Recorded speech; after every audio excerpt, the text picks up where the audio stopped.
The National Transportation Safety Board is sending a team to investigate that British Airways jet that burst into flames last night in Las Vegas. Now, the plane experienced engine failure, causing an intense fire to break out on the Boeing 777 just as it prepared for takeoff. Video that you see there captures smoke billowing from the plane's wing. The incident sent more than 20 passengers to the hospital, but those on board say they didn't realize at first the danger they were in. There's just this tremendous explosion from behind. And I thought, well, since I'm still alive, it must just be that a tire exploded. They sent, I'm not sure if it was the co-pilot or somebody else. I thought I saw him come from the cockpit, but he went back and then he came running back. Yes, the plane's on fire. We're getting off.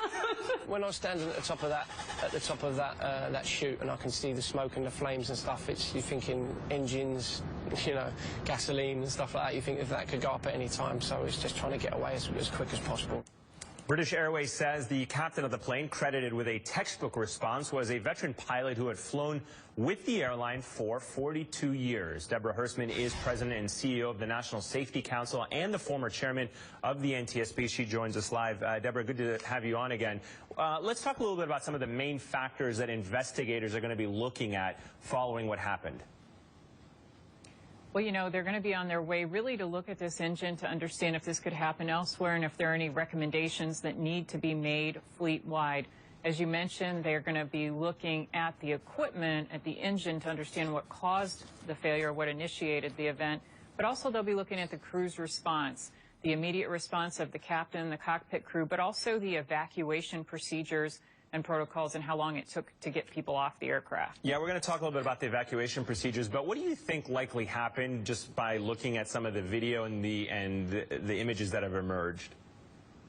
Well, one thing I will say is that it's extremely rare to see equipment failures, and so we know that they have gotten so good at making engines that perform well, distances that are very significant, and that they're highly reliable. And so the good news is we have great records, we have great data as far as performance goes.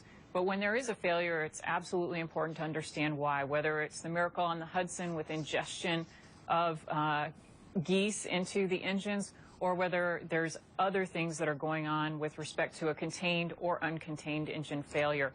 They'll want to understand that, and they want to make sure that they don't see this in other aircraft across the world. And a Guardian writer who was on the plane wrote that, I felt the pilot hitting the brakes, his speed of thought probably saved our lives. What might have happened had we taken off makes me feel sick, he added. How much do you credit the captain and the crew with averting a potentially deadly disaster than what we saw unfold yesterday? Well, I will tell you that takeoffs are one of the flight profiles that are extremely risky. You've got a lot of energy, you've got acceleration taking place, high speeds, you've got a fully loaded aircraft with potentially a lot of fuel. And so pilots practice rejected takeoffs in simulators on a regular basis. They go in for recurrent training, and they have to make a decision to reject that takeoff in a split second. They have go, no-go decisions that need to be made. They practice those. And so it is important that those things take place, and that has helped us become a much more safe industry to practice these things in simulators. And so if there was a textbook response, I would credit a lot to the industry and these individual pilots for doing their jobs just as they'd been trained to do. They say, fly like you train and train like you're going to fly, and that's so important. Well, certainly a sigh of relief that the situation was not worse than what we saw. Deborah Hersman, thank you very much for that analysis. Now to Baltimore.